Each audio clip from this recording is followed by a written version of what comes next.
जो अपने भगवान का एहसान नहीं मानता कि भगवान ने मेरे ऊपर इतना बड़ा उपकार कर दिया, कहते अभी तो वो भगत भी नहीं है, तो ये दांत निकालने वाले ये कहां से भगवान का एहसान मनाएंगे? ये इनको तो मालूम भी नहीं है कि भगवान ने तुम्हारे ऊपर क्या उपकार कर दिया और एहसान जो है वो होता क्या है। ये तो मजाक में ले रहे हैं इस भक्ति मार्ग को। तो क्या कहा परमात्मा ने, सुनिए, शायद यही है। और 100 बार धन्यवाद करो कि वह मरोड़ अब निकल चुकी है, आपकी आकड़ खत्म हो चुकी है, आपके ऊपर परमात्मा की विशेष कृपा रजा हो चुकी है।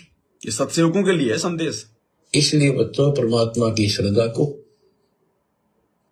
स्वीकार करो और 100 बार धन्यवाद करो।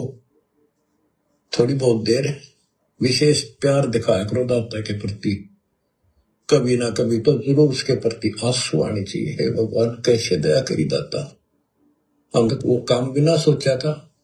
कभी कभी 24 घंटे में एक बार जरूर दाता का एहसान किया करो, अकेले बैठ के, चाहे सोते समय, रात को उठ के। आपकी एक कसक न्यारी होनी चाहिए। एहसान जो मानता है उससे परमात्मा बड़े प्रसन्न होते हैं। जो इतने उपकार का और एहसान भी नहीं जताता तो भगत कच्चा होता है। बच्चों में अपनी बताता हूं, पिछले संस्कार प्रबल थे। 10-12 साल उम्र में ही मालिक की विशेष चाह बढ़ गई थी, पर रास्ता नहीं था कभी भी। ज्यादातर अकेला रहता था, खेत में जाता तो बैठ जाता, कई बार पशुओं के साथ जाना पड़ता था, छोटे थे तो। अकेला बैठ के और बहुत याद करता था दाता, अपने आप आंसू चल जाते थे। और इस उम्र में कौन जाना भगवान क्या होता है कैसा, पर पिछला संस्कार था वो ऐसा प्रेरित करता था, मैं रोक नहीं सकता था। अकेला ही उसकी याद में रोता रहता था। मार्ग सही ना मिलने से धीरे धीरे शिक्षा प्राप्त कर ली, फिर नौकरी लगी या भूल पड़न लग गई थी। चाह तो इतनी रही थी पर वह बात नहीं रही, वह तड़प नहीं रही थी। कोई भी तो राम नाम लेनिया नहीं था, कोई कहने वाला नहीं था, कोई बताने वाला भी नहीं था, कोई सुनने वाला भी नहीं था। एकदम ऐसा मोड़ दिया दाता ने। 36.5 साल की उम्र होगी थी, 36 साल की। ओए होए, उसके बाद जब ये ज्ञान समझ में आया, तेरा गजब हो, इस जीवन में जो करना था तो शुरुआत भी ना की। और फूले फूले माचे माचे फिरा थे। 2 रोटी ठीक मिल रही थी, परिवार ठीक था। न सोच रखा था बस इतना है उसे भगवान, कभी राम याद कर लिया, कभी कृष्ण कर लिया, कभी हनुमान के व्रत रख लिए, किसी मंदिर सालासर चले गए। जब पता चला रखी तो डरे डोहा थे। तो बचपन से ही मैं पढ़ता था, तो ट्रेनिंग क्या करता नीलो खेड़ी करनाल जिले में। पहले छोटी सी तहसील थी, उसमें पॉलिटेक्निक बना हुआ था। वहां 1-1.5 किलोमीटर पर एक नहर थी, मीन गांव को।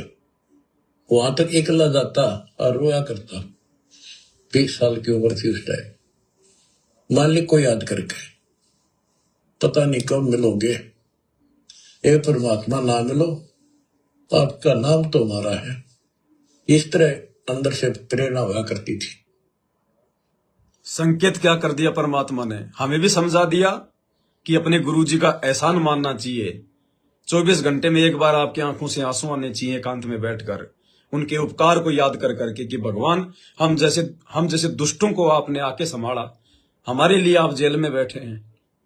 ये परमात्मा, हम नीचों के लिए हमारे सारे कष्ट, हमारे सारे पाप कर्म आपने अपने ऊपर ले लिए परमात्मा, हमसे भक्ति करवाने के लिए। आप हमें समय भी दे रहे हो। आपने हमें हर प्रकार की बुराइयों से भी दूर कर दिया। आपने हमें हर प्रकार की परंपराओं से, झंझटों से दूर कर दिया, नशे पत्ते से दूर कर दिया, अपनी शक्ति से, अपने आशीर्वाद से। और हमारे पाप कर्म, जो संचित पाप कर्म थे, जिनके दबाव के चलते हमें भक्ति छोड़ देने थे, आपने वो संचित पाप कर्म अपने ऊपर ले लिए। हमारे हिस्से की जेल आज आप काट रहे हो। ये उपकार है परमात्मा के हमारे ऊपर। और यहां परमात्मा ने एक संकेत कर दिया फिर लास्ट में कि ये परमात्मा, जैसे गुरुदेव कह रहे हैं कि हम उस समय मैं पढ़ा करता था, 20 साल की उम्र थी, रोया करता था ये आते जाते समय 20 साल की उम्र में, भगवान का तो नहीं पता था, लेकिन हे परमात्मा आपका नाम तो हमारा है। क्या कह रहे हैं गुरुदेव, सुनना एक बार। नाम लो, आपका नाम तो हमारा है। आपका नाम तो हमारा है।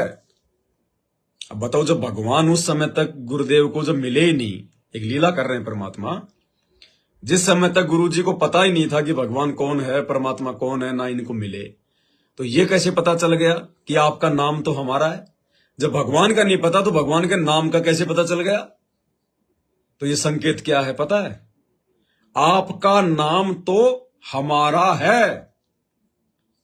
भगवान का नाम क्या है? कबीर। परमात्मा का नाम क्या है? कबीर देव। क्या कह रहे हैं गुरुदेव? आपका नाम यानी वो कबीर नाम हमारा है। हमारा यानी गुरुजी अपने लिए कह रहे हैं, तो गुरुजी का तो फिर क्या नाम हुआ? आपका नाम तो हमारा है, यानी जो कबीर नाम है वो हमारा है। वरना ये सेंटेंस तो यहां बोलने का कोई मतलब ही नहीं है। आपका नाम तो हमारा है, यानी जो कबीर नाम है, संत रामपाल जी कह रहे हैं वो हमारा ही नाम है। आपका नाम तो हमारा है। खुद ये कबीर भगवान है, परमात्मा।